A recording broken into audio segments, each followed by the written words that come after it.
and people started running out of the way of this out-of-control donkey, and I'm trying to hang on to it, and as I moved forward to try and pull the reins, I'm screaming, and I'm trying to pull the reins to control this wild beast, and the one piece of equipment that I had taken in, a camera, also banned under the Taliban, dropped out of the folds of my burqa right in the passing view of a Taliban soldier.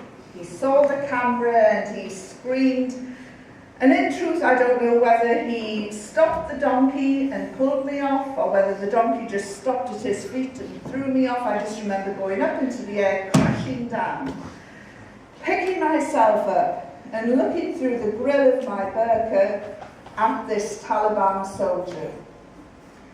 When I got back to London, a lot of my girlfriends said, "What was going through your mind when you realised you'd been captured by the most evil, brutal regime in the world?"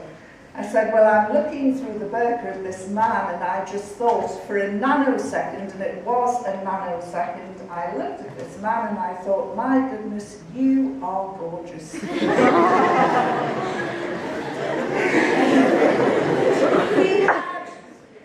He had those amazing emerald green eyes, which were made famous by the front cover of the National Geographic, who took a picture of an Afghan girl, a very striking girl, and she had these amazing eyes. He had these emerald green eyes, very high cheekbones, a wild mane of hair, and a beard with a life of its own, and he did look magnificent.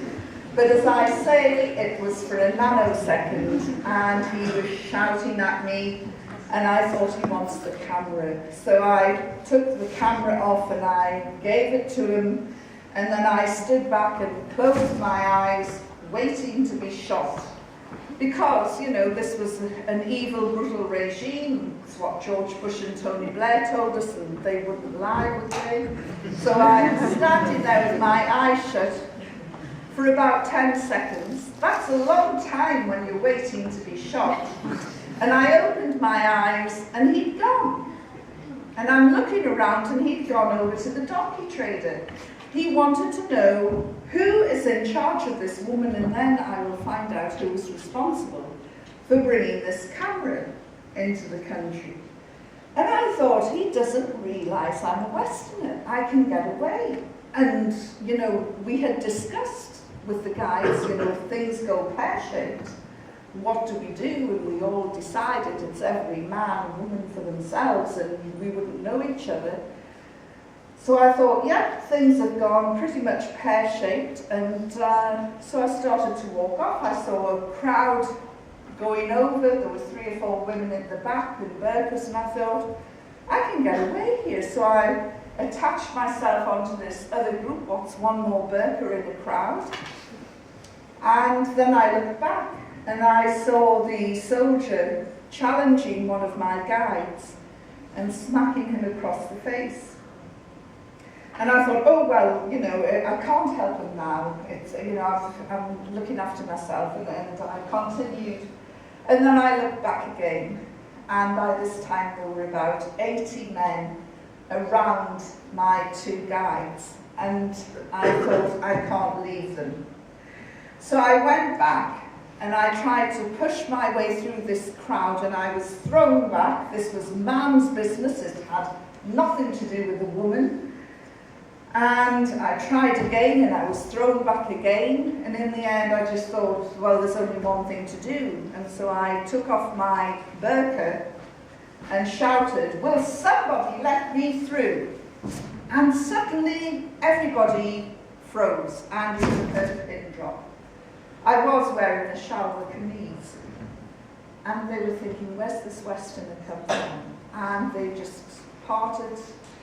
And I walked straight up to the Taliban soldier, who was looking quite homeless at this stage, thinking, what is this, where did she come from?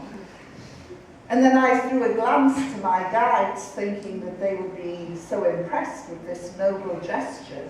And they looked back at me as if to say, lady, we were in trouble before. Now we're in serious trouble. I had blown my cover, and the soldier predictably grabbed the three of us. A vehicle was called and we were bundled into this car, and it was driven off its speed.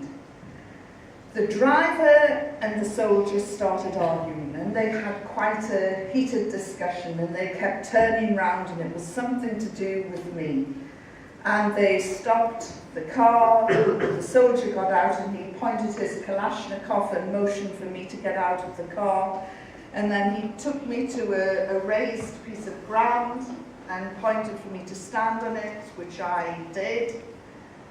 And I stood there, and then he went off over the hill, and I'm thinking, where's he gone? I couldn't make a run for it because the driver was still there in the car. And I'm standing on this raised piece of ground thinking, what's going to happen to me now? And I'm looking down, and there's rocks and pebbles and stones, and I thought, oh my goodness, it's the stoning corner. typical Sunday Express journalist, thinking the worst, and I just thought, it's the stoning corner. He's gone over the hill, he's probably shouting now, saying, quick, hurry, we've got a Westerner, there'll be a stoning in 10 minutes, and everybody will be getting really excited, and they'll all come charging over the hill. And I'm standing there in this deserted land, and I'm looking down, and I noticed I had blood red nail varnish on my toes. My shoes had gone, I don't know where they'd gone. And I just thought, oh no, nail varnish, that's banned under the Taliban. If they see the colour of my toenails, they'll go crazy. They'll chop them off one by one before the stoning starts. And I looked up. I don't know where they came from, but there was about 100 men in front of me. And, from nothing, nobody on the horizon to these 100 men. And they started getting closer and closer. And I'm standing there looking at them. And of course, in their culture, they wouldn't have seen a woman's face other than a mother, a wife, a daughter, a close female relative. And there was this Westerner standing in front of them.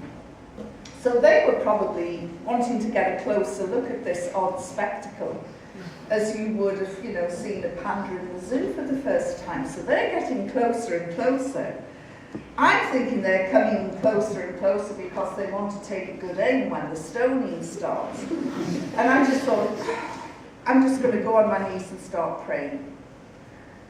And it's funny how, they say in every foxhole a soldier finds God. Well, I don't know, I can't believe there were any atheists went down on the Titanic, but I suddenly remembered God and thought, I'm just going to start praying. Then I thought, I can't do that. These are Muslims. If I start praying like a Christian, they would probably start the stoning already. And then I remembered, as a Sunday school teacher, how Jesus had stopped a stoning. He'd come across this woman who was about to be stoned, and he shouted, let him without sin cast the first stone. And I remember teaching this, and I thought, that's what I'm going to do. I'm going to shout, let him without sin cast the first stone. The fact that they wouldn't have understood me just didn't resonate at that point. I'm in panic mode. And I'm about to sort of shout this grand statement, and I saw these 3 old men at the back with long, long white beards down to about there. And I thought, oh dear, if I say, let him without sin cast the first stone, they'll say, that's us, and they'll start the stone. So all of this is going through my mind, and I'm really thinking that, I am in the stoning corner. And suddenly the soldier reappeared. Not with a crowd, but with a woman wearing a burqa. And they came marching towards me, and she swung me round so I had my back to the men, and she started to frisk me. And I thought, great, I'm not going to be killed. Well, not immediately. He's gone off to get a woman to search me, to see if I'm carrying any weapons. And all the anxiety and fear I had just swept backed away momentarily, and then the vacuum was filled with anger. Those men behind me had made me feel as though I was seconds away from one of the most brutal deaths.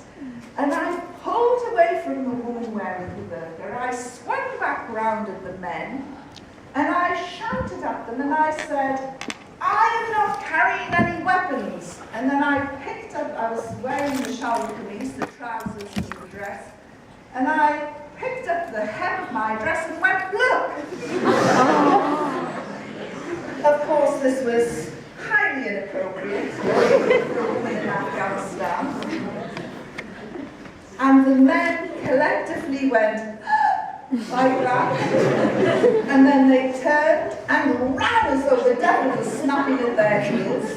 The woman in the burqa swung me back round and whacked me across the face for such a vulgar gesture, and I was put back in the car and off we were driven. In my defence, I have to say, when I set off on this assignment, I was bound for New York. Not Pakistan. I've never been to Pakistan before, and what I would say to people is check out the culture and the sensibilities of the people that you're dealing with when you're going to a foreign country. So we were driven off at speed in this car, and although there were no mobiles or telephones, communication was very poor, word had got round that an American spy had been caught, and very soon we had a convoy of young men firing off their Kalashnikovs, shouting death to the America and Zindabad Osama, which was long life to Mr. Bin Laden. And at every checkpoint we stopped at, people would come flooding up to have a look at the American spy. At one checkpoint, I wound the window down and I said, it's okay, I'm not American, I'm English. And they looked as if to say, and what difference does that make? At another checkpoint, a little boy went hurtling at the window and squashed his nose right up to have a good look at this American spy. And I smiled back at him, and I winked at him, and he drew his head back and he shook it slowly and went like that. And I thought, yes, he's probably right. I was taken into the intelligence headquarters and told to write down my name, my details, anything that would identify me as a journalist. And the head of intelligence said, we think that you are an American spy. And he spoke English, and I said, well, this is absolute nonsense. I'm a British journalist, I'm from London, this is where I work. And he said, but you don't speak like somebody who's English. And he was referring to my Geordie accent. And I clicked onto this, and I said, well, we don't all talk like the Queen. I said, and furthermore, I said, I come from the tribal areas. I come from between Scotland and England, and the people in the south hate us. And he quite liked this idea, and I found later that he was Pashtun and